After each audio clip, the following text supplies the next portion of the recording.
गरीब की बिरयानी। होशियारपुर गांव में गुड्डू नाम का एक गरीब लड़का रहता था। 6 महीने पहले जब वो लोग घोड़ा गाड़ी से दूसरे गांव जा रहे थे, तब एक हादसा हो गया। उसके पिता की मौत हो गई और उसकी माँ के पैरों में इतनी गहरी चोट लगी कि उनका चलना फिरना दूभर हो गया। माँ, अब तो बस कुछ चिल्लर ही बचे हैं गुड्डू। सारा पैसा मेरे इलाज में जा रहा है। घर में खाने तक के पैसे नहीं हैं। तू मुझे मार डाल। इस बीमार माँ से छुट्टी पा। गुड्डू, माँ, ये आप क्या कह रहे हो? बस आप ही तो मेरा परिवार हो। आपको कुछ हो गया तो मैं कैसे रहूँगा? माँ, फिर हम गुजारा कैसे करेंगे? मैं भी अपाहिज बनकर तुझ पर बोझ बन गई हूँ। गुड्डू, ऐसा कुछ न कहो, मुझे कुछ समझ नहीं आ रहा। आप ही कोई तरीका सोचिए ना। माँ, बेटा, तू एक काम कर। तू खाना बहुत अच्छा बनाता है। तू गांव में खाने की दुकान शुरू कर ले। गुड्डू, अरे माँ, पर इतना सब कुछ रोज रोज बहुत महंगा पड़ेगा। और वैसे भी मेरा बनाया खाना आपको ही पसंद है, बाकी लोगों का पता नहीं। माँ, नहीं बेटा, मेरी उम्र निकल गई है। जानती हूँ कि तेरे हाथों में जादू है। तो फिर पीछे जो थोड़ी जगह है, अभी के लिए सब्जियाँ बेचने का काम शुरू कर दे। कुछ बचत होगी तो काम बढ़ा लेना। गुड्डू, हाँ माँ, ये बहुत अच्छा तरीका है। फिर तो मैं कल से ही काम करना शुरू कर दूंगा। गुड्डू, सब्जी बेचते हुए, सब्जी ले लो भाई, सब्जी बिल्कुल ताजी है। ग्राहक, हाँ बेटा गुड्डू, आज तुम मुझे 1 किलो सीताफल कर दो, बहुत मन है। आज तो सांभर बनाऊंगी। हाँ गुड्डू, अरे वाह माँ जी, फिर तो जरूर आऊंगा आपके पास सांभर खाने। ये लीजिए आपका सीताफल। ग्राहक, ला बेटा। धन्यवाद। सब्जी बेचकर गुड्डू के पास जो भी पैसे आते, उन पैसों से गुड्डू के घर का खर्च निकल जाता। एक दिन सुबह सुबह गुड्डू सब्जी बेचने निकल ही रहा था। गुड्डू, माँ, मैं सब्जी बेचने जा रहा हूँ। मैंने आपके लिए खाना बना दिया है और मैं जल्दी ही आ जाऊंगा। माँ, बेटा, आज मेरे पैर और कमर में बहुत जोरों का दर्द हो रहा है। मुझे लगता है कि आज तो बड़े वैद्य जी के पास चलना ही पड़ेगा। गुड्डू, ठीक है माँ, मैं तुम्हें ले चलता हूँ। माँ, पर बेटा, वो इलाज के लिए तो बहुत ज्यादा पैसे मांगेंगे। गुड्डू अपनी माँ बिमला को बड़े वैद्य के पास ले जाता है और वैद्य जी इलाज शुरू करने के लिए 2500 रुपए मांगते हैं। गुड्डू, ठीक है वैद्य जी, मैं पैसों का इंतजाम कर लूँगा, पर आप मेरी माँ का इलाज जल्द से जल्द शुरू कर दीजिएगा। गुड्डू गांव के मुखिया के पास जाता है।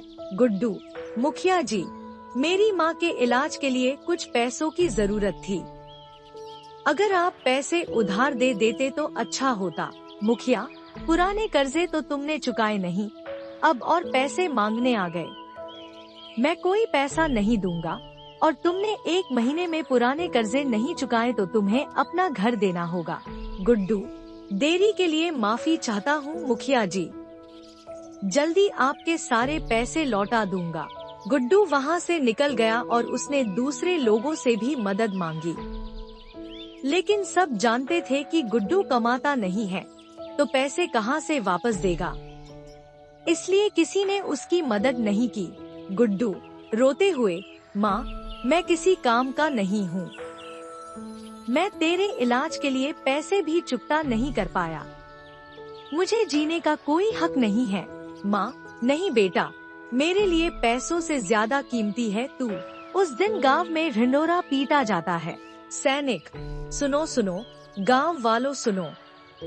राजा ने अपने खास रसोइयों के लिए एक प्रतियोगिता का आयोजन किया है, जो कल से ही आरंभ होगी।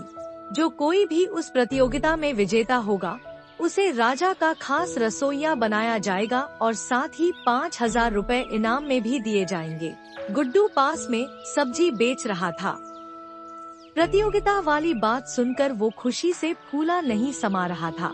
गुड्डू, अरे वाह, अगर मैं इस प्रतियोगिता में भाग ले लूं, तो माँ का इलाज करवा सकता हूँ, और फिर राजा का रसोई बनना भी कोई छोटी बात नहीं है। गुड्डू, माँ, एक खुशखबरी है।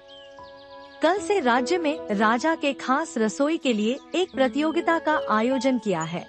उसमें जीतने वाले को 5,000 रुपए इनाम और राजा का खास रसोई भी बनाया जाएगा। मैं इस प्रतियोगिता में भाग लूंगा और फिर हम अच्छे से आपका पैर का इलाज करा सकेंगे। फिर गुड्डू पड़ोसियों को अपनी माँ की देखभाल का बोलकर प्रतियोगिता के लिए निकल जाता है। अगले दिन प्रतियोगिता शुरू हो जाती है। सारे प्रतियोगी गुड्डू को देखकर जोर जोर से हंसने लगते हैं। पहला प्रतियोगी, अरे वो देखो, अब भिखारी भी राजा के खास रसोइयों के लिए प्रतियोगिता में भाग लेने आए हैं। हंसते हंसते वो आदमी खम्बे से टकराकर धड़ाम से गिर जाता है। फिर सब लोग उस पर हंसने लगते हैं। तभी वहाँ पर राजा आ जाता है और प्रतियोगिता शुरू हो जाती है। फिर सारे प्रतियोगी खाना बनाना शुरू कर देते हैं। सभी प्रतियोगी बहुत अच्छा खाना बनाते हैं और खाने की खुशबू सूंघकर राजा फिर से वहाँ पर आ जाता है। राजा, आहा, खुशबू, ये खुशबू सूंघकर तो मुझे और भी ज्यादा भूख लगने लगी है। अगर आप सबका खाना बन गया तो जल्दी जल्दी मेरे सामने पेश करो, मेरी भूख बढ़ती ही जा रही है। फिर सब लोग अपना अपना बनाया हुआ भोजन राजा के सामने पेश करते हैं। राजा, अरे वाह, इतना स्वादिष्ट खाना! इस खाने को चखकर तो मुझे मेरी माँ के हाथ के बने हुए खाने की याद आ गई है। मंत्री, पर महाराज, इसमें आपको नमक थोड़ा कम नहीं लग रहा क्या? राजा, नहीं मंत्री जी, मुझे तो सब सही लग रहा है। हो सकता है कि आपको नमक ज्यादा चाहिए। राजा, एक काम करो, मंत्री जी की सब्जी में थोड़ा नमक और मिला दो। गुड्डू मंत्री की सब्जी में और नमक डाल देता है और खाना बहुत बेस्वाद हो जाता है। राजा, अरे मंत्री जी, आप इतना धीरे धीरे क्यों खा रहे हो? और ये पूरा खाना खत्म करना, क्योंकि आपको तो पता ही है मुझे अन्न का अपमान करना बिल्कुल भी पसंद नहीं है। मंत्री को फिर जबरदस्ती पूरा खाना खत्म करना पड़ता है। फिर राजा भोजन चखकर जिसने अच्छा भोजन बनाया होता है, सिर्फ उसे ही प्रतियोगिता में आगे बढ़ने के लिए कहता है और बाकियों को वहाँ से निकाल देता है। राजा, मंत्री जी, मैं बाकी सबसे तो निपट लूंगा, लेकिन ये जो भिखारी है इसे कैसे निपटाऊं? मंत्री, तुम फिक्र मत करो, इसको तो हम डरा धमका कर यहाँ से भगा देंगे। मंत्री, ए भिखारी, गुड्डू जी, मंत्री, चल निकल जा यहाँ से और वापस दिखाई भी मत देना, और इस प्रतियोगिता से अपना नाम भी वापस ले ले। गुड्डू, नहीं सरकार, मैं अपना नाम वापस नहीं ले सकता। मुझे प्रतियोगिता के पैसे से अपनी माँ का इलाज करवाना है। मंत्री, तू मुझे बता, तुझे कितने पैसे चाहिए? मैं तुझे मालामाल कर दूंगा, पर इस प्रतियोगिता से अपना नाम वापस ले ले। गुड्डू, नहीं सरकार, मैं अपनी माँ से वादा करके आया हूँ और मुझे मुफ्त के पैसे नहीं चाहिए। अब तो चाहे जो हो जाए, मैं अपना नाम वापस नहीं लूंगा। मंत्री ये बात जाकर हरिया को बताता है। हरिया, ठीक है, आप बस किसी तरह मुझे सुबह सुबह रसोई के अंदर ले चलना, बाकी सब मैं कर लूंगा। मंत्री सुबह रसोई के पहरेदार से बातचीत करता है और इतने में हरिया चुपके से अंदर जाकर गुड्डू का पूरा सामान तहस नहस कर देता है। तभी उसके हाथ से एक मसाले का डिब्बा गिर जाता है। आवाज सुनकर कोई अंदर न आ जाए, वो तुरंत डिब्बा बंद करके छिप जाता है और फिर मंत्री की मदद से बाहर आ जाता है। राजा, प्रतियोगियों, आज मुझे कुछ अच्छा और कुछ अलग खाना खाने का मन कर रहा है। देखते हैं आप सभी में से कौन मेरी भूख को शांत कर पाएगा। हरिया, महाराज आप देखना, मैं ही आपकी भूख को शांत करके आपका खास रसोइया बनूंगा। राजा, वह तो खाना चखने के बाद ही पता लगेगा। गुड्डू, अरे मेरी सारी सब्जियां और मेरा सारा मसाला कहाँ गया? अब मैं क्या करूँगा? अब मैं खाना कैसे बनाऊंगा? ये कौन हो सकता है जिसने मेरे पास से सब्जियां और मसाला चुरा लिया? अगर मैं हार गया तो माँ को क्या जवाब दूंगा? उनका इलाज कैसे कराऊंगा? अरे महाराज भी आने वाले हैं, मैं क्या करूं? गुड्डू बाकी लोगों से थोड़ा थोड़ा सामान मांगता है, लेकिन कोई उसे कुछ नहीं देता। आखिर में गुड्डू अपनी बिखरी हुई सब्जी देखता है और उसे याद आता है कि उसकी माँ ने एक ऐसी ही कम सब्जी से एक बढ़िया बिरयानी बनानी सिखाई थी। कुछ देर में गुड्डू बची हुई सब्जी और माँ के दिए खास मसाले से बिरयानी बनाकर तैयार कर लेता है। दूसरी तरफ हरिया गुड्डू के मसाले का इस्तेमाल करके बहुत अच्छा भोजन तैयार कर लेता है। राजा खाना खाने के लिए आता है। राजा, हाँ तो बताइए आपने क्या बनाया है? हरिया, महाराज मैंने आपके लिए रसमलाई बनाई है, आप पहले इसे चखिए। राजा बारी बारी करके सभी के पकवान चखता है। राजा, हाँ तो मैंने सबका भोजन चख लिया है, अब तुम्हारी बारी है। हाँ तो तुमने क्या बनाया है? गुड्डू, महाराज मैंने आपके लिए बिरयानी बनाई है। गुड्डू राजा के सामने बिरयानी पेश कर देता है। राजा, इसकी तो खुशबू ने ही मेरा दिल खुश कर दिया है। मैं जल्दी से चखकर देखता हूँ कि बिरयानी कैसी बनी है।